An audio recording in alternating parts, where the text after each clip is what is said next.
And యాక్చువల్గా ఇక్కడైతే Jubilee hills MLA elections జరుగుతున్నాయి. సో ఇక్కడ ఎవరు విన్ అవుతారని చెప్పేసి మన వాళ్ళు క్వశ్చన్ చేస్తున్నారు.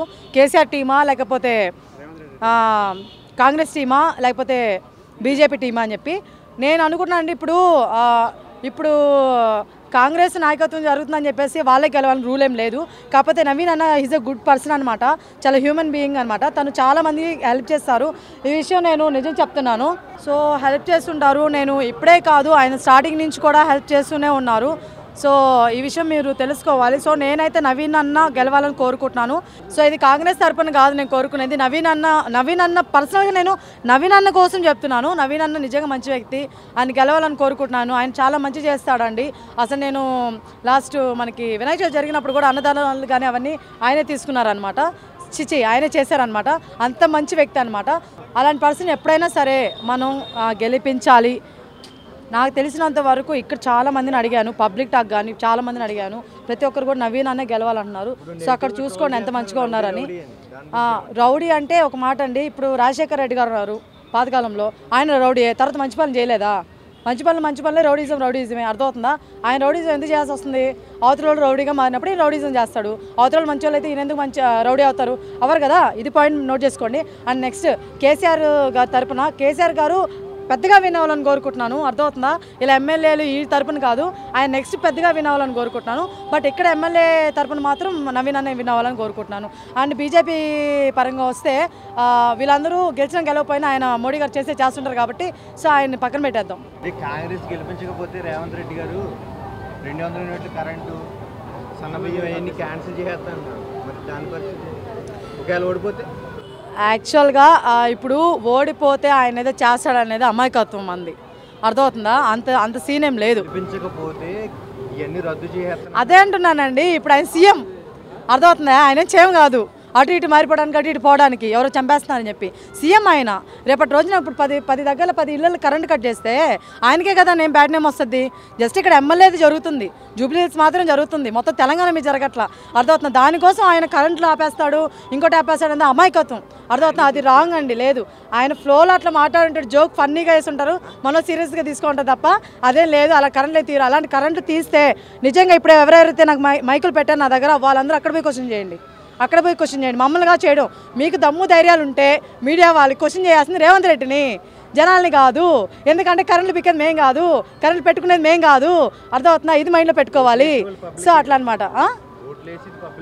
ఓటేసే వాళ్ళు పబ్లిక్ అంటున్నారు. ఇప్పుడు కరెంటు కోసం భయపడిపోయి ఓట్లు వేసేస్తే బయట రోడ్ల సంగతి ఏంటి, లేకపోతే నీళ్ళ కోసం ఏంటి, లేకపోతే వర్షాలు పడినప్పుడు చాలా సందులు గొంతులు పాడైపోతున్నాయి. మరి వాళ్ళందరూ పరిస్థితి ఏంటి?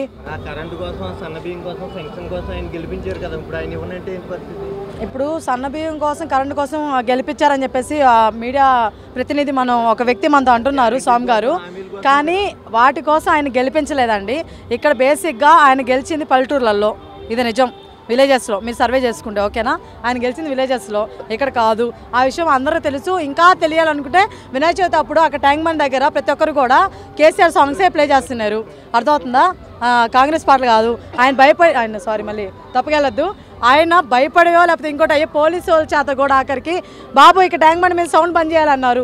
ఏ రోజు సౌండ్ బంద్ చేయలేదు, ఫస్ట్ టైం చేయమన్నారు. సో అది మీకే తెలియాలి. ఇక్కడైతే కరెంట్ కట్ అవడాలు అలాంటివి ఏం జరగవు. సో మీరు ఎవరు ఏం భయపడద్దు. మీకు నచ్చిన వాళ్ళకి చేయండి. అర్థమవుతుందా? మీ మనసులో ఎవరున్నారు వాళ్ళకి మాత్రం ఓట్ చేయండి. ప్రతి ఒక్కరి దగ్గర డబ్బులు తీసుకోండి, ప్రతి ఒక్కరు ఏమి ఇచ్చినా తీసుకోండి, కానీ లాస్ట్కి మీకు మనసులో ఎవరున్నారు వాళ్ళకి మాత్రం ఓట్ చేయండి. అది కరెక్ట్. నడి రోడ్డు మీద సభ పెట్టారు రేవంత్ రెడ్డి గారు, నవీన్ అన్న. నవీన్ అన్న మీరు తప్పుగా అనుకోవద్దు, ఈ విషయంలో నాకు చాలా కోపం అనిపించింది. నడి రోడ్డు మీద పెట్టకూడదన్నా. ఏమన్నా మీకు సభలు ఉంటే బయట ఇంకెక్కడైనా పెట్టుకోవాలి తప్ప నడి రోడ్డు మీద పెట్టకూడదన్నా. ఎందుకంటే ఎంత ఇబ్బంది పడ్డాం. ఆ రోజు నేను స్కూటీ తీసుకొని రాలేదు ఇక్కడ రివ్యూ తీసుకురావడానికి, నడుచుకొని వెళ్ళాను ఇంటి దాకా. అది ఎంతవరకు కరెక్ట్ చెప్పండి? నాలుగు ఎంతమంది నడుచుకొని వెళ్ళారు, ఎంతమంది? అది ఆఫీస్ నుంచి వచ్చే టైం కదా. అలాంటి టైంలో మీరు ఎట్లా సభ పెడతారన్న అక్కడ చెప్పండి? అది ఎంత పెద్ద సర్కిల్ తెలుసా మీకు? అక్కడ పెడతారు ఎవరైనా, ఇంకెక్కడైనా పెట్టుకోవచ్చు కదా ఖాళీ ఉన్న దగ్గర. అర్థమవుతుంది మీకు చెప్పేది? మీరు అది చేయడం కరెక్ట్ అనిపించలేదు. ఆ రోజు కూడా నేను క్వశ్చన్ చేశాను. అక్కడ ఉన్న వాళ్ళని చాలామంది అరుచుకుంటానే వెళ్ళాను. ఇదొక సభ ఏంటని చెప్పి చాలామంది రాజకీయ నాయకులు చూస్తూనే ఉన్నారు, కామ్ అయిపోతున్నారు. ఆడపిల్లని చెప్పి పట్టించుకోలేదు, అది వేరే విషయం. సో ఇదైతే కరెక్ట్ కాదు. ఎందుకు అంటున్నానంటే నో పార్కింగ్ అని బోర్డు కూడా లేని దగ్గర నేను స్కూటీ అనేది పెడితే దాని పెద్ద ఇష్యూ చేస్తారండి ట్రాఫిక్ పోలీసులు. మేము ఇట్లా చేస్తాం, ఇంత కరెక్ట్గా ఉంటామని. మరి అదే ట్రాఫిక్ పోలీసులు కారు అడ్డంగా పెట్టేశారు అక్కడ మీటింగ్ కోసం. మరి అప్పుడు అందరు జనాలు ఏం అడగాలి, ఏం చేయాలి? అడిగే వాళ్ళని భయపడుతున్నారా లేకపోతే ఏంటి? నాకు అర్థం కావట్లేదు. సో అడగాలండి, ప్రతి ఒక్కరు అడగాలి, ప్రతి ఒక్కరు చేయాలి, ఎవరికెవరు భయపడద్దు. ప్రభుత్వం ఎంత పెద్దదైనా సరే, ఎంత స్టేజ్లో ఉన్నా సరే, మన జనాలు మనం ఓట్లేస్తేనే వాళ్ళు గెలుస్తున్నారు. ఈ విషయం గుర్తుపెట్టుకోండి. మనకు ప్రాబ్లమ్స్ ఉన్నప్పుడు దాన్ని మనం ఫేస్ చేయాలి అండ్ నెక్స్ట్ వన్ క్వశ్చన్ చేయాలి. అది విషయం. జూబ్లీ హిల్స్ బై ఎలక్షన్స్ వస్తున్నాయి కదండి, సో ఏ పార్టీ గెలిచే అవకాశం ఉందంటారు? నాకు తెలిసి కాంగ్రెసే వస్తుంది. ఎందుకండి కాంగ్రెస్ పార్టీ? కాంగ్రెస్ ప్రభుత్వం ఇప్పుడు ఉంది కాబట్టి, ప్రభుత్వం ద్వారా అనేక మందికి పథకాలు వస్తున్నాయి కాబట్టి కాంగ్రెస్కే ఇస్తారు. అంటే ఇప్పుడు కేసీఆర్ ఏమంటున్నాడంటే రాబోయే 500 రోజుల్లో మళ్ళీ కేసీఆర్ ప్రభుత్వం వస్తుంది, హైదరాబాద్ బాధితులు ఎవరైతే ఉన్నారో వాళ్ళందరికీ న్యాయం చేస్తాము, రేవంత్ రెడ్డిని గద్దె దింపుతామని అంటున్నాడు. వాళ్ళు ఎన్ని చేసినా హైడ్రా వచ్చేది పేద ప్రజల కోసమే. హైడ్రా ఏదైతే ఉందో అది గవర్నమెంట్ ల్యాండ్ గవర్నమెంటే తీసుకుంటుంది తప్ప వేరే ల్యాండ్ని గవర్నమెంట్ తీసుకుంటలేదు. కాబట్టి ఏదైతే కబ్జాదారులు ఉన్నారు కదా, వాళ్ళు కబ్జా చేసిన ల్యాండ్లు ఏవైతే ఉన్నాయో అవన్నీ కూడా గవర్నమెంట్ వెనక్కి తీసుకుంటుంది. వాళ్ళు ప్రజలని అంటే పేద ప్రజలను మభ్యపెట్టి 2 లక్షల కన్నా 3 లక్షల కన్నా 4 లక్షల కన్నా ల్యాండ్లు అమ్మేశారు. అమ్మేసినప్పుడు ఆశతో వాళ్ళు తీసుకున్నారు.